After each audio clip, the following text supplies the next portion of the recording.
একদম রেডি হয়ে গেল লাউয়ের কোপ্তা কারি।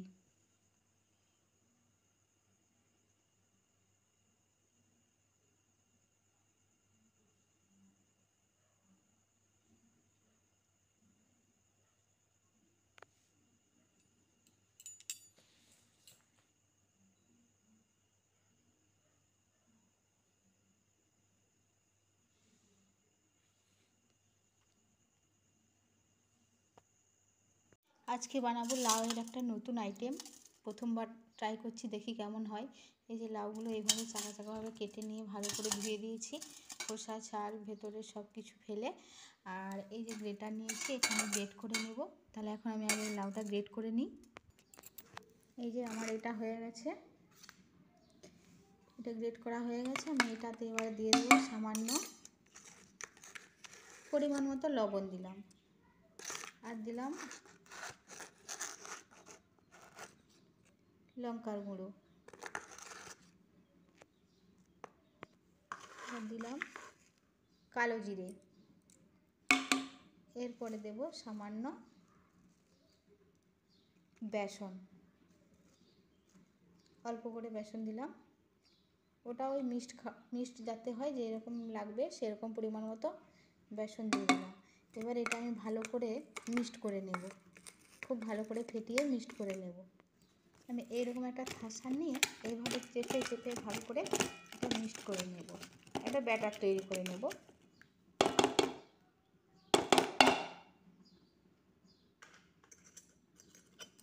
ব্যাটারটা কীরকম হলো, এই যে এই রকম ঘনত্বের ব্যাটার হবে।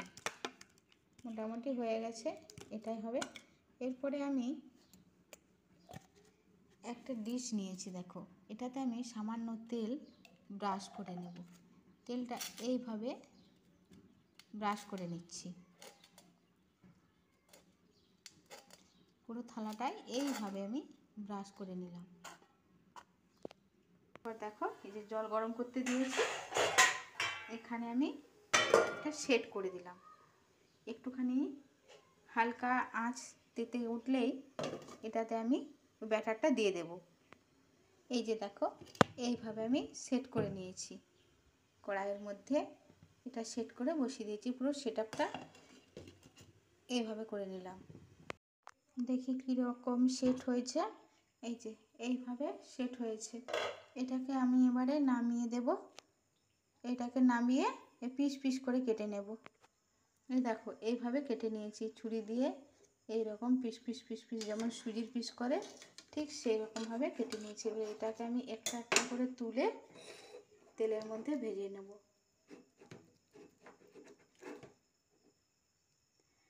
এরকম হয়েছে, এটাকে আমি এবার এইভাবে কেটে কেটে তুলে নেব, ভেজে নেব। আবার কড়াইয়ে দিয়ে দেবো তেল। আমি এটা সাদা তেলে ভেজে নিব, এতে বেশি খুব একটা তেল লাগবে না, হালকা আছে। আগে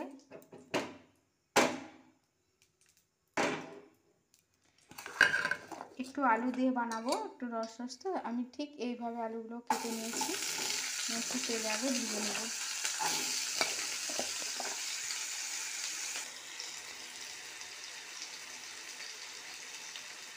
দেবো সামান্য লবণ, সামান্য নয় পরিমাণ মতো লবণ দিলাম, এটা শুধু ভাজার জন্য দিচ্ছি। পরিমাণ মতো লবণ দিলাম, অল্প একটু হলুদ গুঁড়ো দিয়ে দিলাম, অল্প একটু হলুদ গুঁড়ো। ব্যাস, এটা ভাজা হোক। এটা ভাজা হোক। এখানে একটা মশলা রেডি করে নিচ্ছি। এটাতে আমি সব কিছু দিয়ে দিয়েছি, পেঁয়াজ দিয়েছি, রসুন, আদা, জিরে, কালো জিরে, পানমৌরি, কাঁচা লঙ্কা আর শুকনো লঙ্কা, তেজপাতা, সব কিছু দিয়ে আমি একটা পেস্ট বানিয়ে নেব। আলুটা সুন্দর লাল লাল করে আলুটা ভাজা হয়ে গেছে। এবার এটা আমি তুলে নেব। এইরকম লাল লালভাবে ভাজা হয়ে গেছে, আমি তুলে নিচ্ছি। ওই তেলের ভেতরেই, তেলের মধ্যে দিয়ে দেবো, এগুলো ভেজে নেবো। দেখো এইরকম পিস পিস করে কেটে নিয়েছি, বরফি যেভাবে হয় সেরকমভাবে এগুলো আমি কেটে নিয়েছি। এগুলো আমি ওই হালকা আঁচে ভেজে নেব, একটা একটা করে দিয়ে ভেজে নেব। আমি একটু ছোট্ট ছোট্ট সাইজ করেছি, আর যার যেমন পছন্দ সে সেরকম শেপ আকারে কেটে নিবে। দেখো খুব সুন্দর ভাজা হয়ে গেছে। এইগুলোকে আমি এবারে একটু উল্টে পাল্টে নেব। এই যে এইভাবে ভেজে নিয়েছি, এইভাবে উল্টে পাল্টে নিয়ে সব কটাই ভেজে নেব পরের পর। একটু দেখো কি সুন্দর আকার হয়েছে। দেখো খুব সুন্দর, কি সুন্দর উঠে যাচ্ছে, দেখছো ঝটপট উঠে যাচ্ছে। এগুলো আমি ভেজেছি, তুলে নিব। দেখো খুব সুন্দর ভাজা হয়ে গেছে। এবার আমি একটা একটা করে তুলে নিব। এই যে সাইজগুলো দেখো কেমন সুন্দর ভাজা হয়েছে। সব কটা ভাজা হয়ে গেছে, এবার তুলে নিই। এইভাবে ব্রাউন কালার, গোল্ডেন ব্রাউন হয়ে গেছে, তুলে নিচ্ছি। এবারে দিলাম সর্ষের তেল,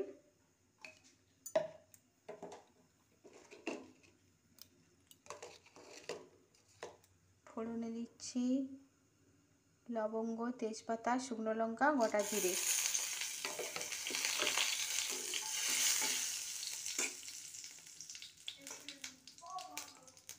এবার দিয়ে দিলাম মশলা। মশলাটা ভালো করে আমি কষিয়ে নেব।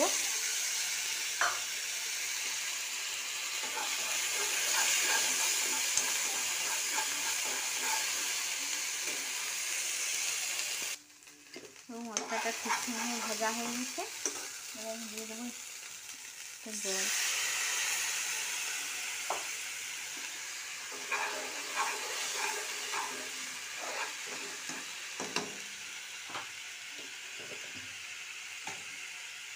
দিলাম ভাজা আলু, একটু ভালো করে কষিয়ে নেব।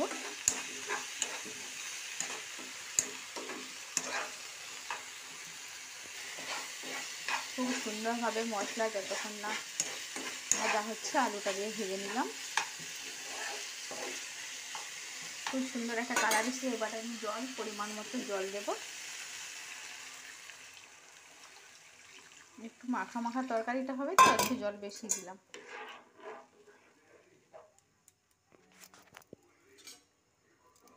সুন্দর ঝোলটা ফুটে উঠেছে।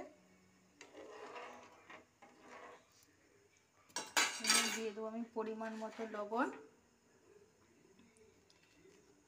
পরিমাণ মতো লবণ দিয়ে দিচ্ছি।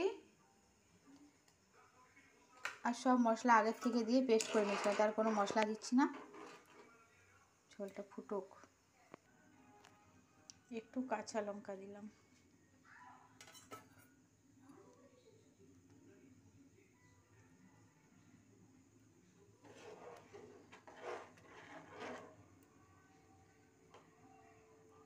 আলুগুলো সব সেদ্ধ হয়ে গেছে।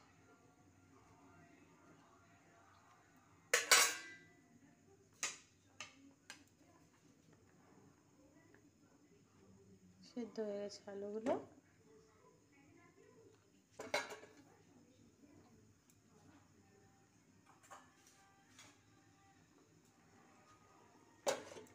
এবারে দিলাম বড়াগুলো।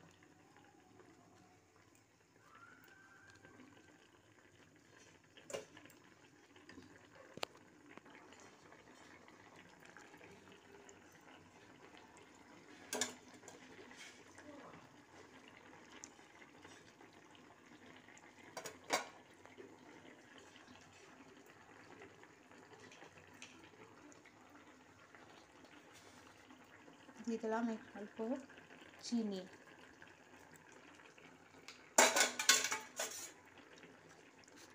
দিলাম গরম মশলা, সব শেষে দিলাম গরম মশলা। একটুখানি এইভাবে নাড়িয়ে দিলাম।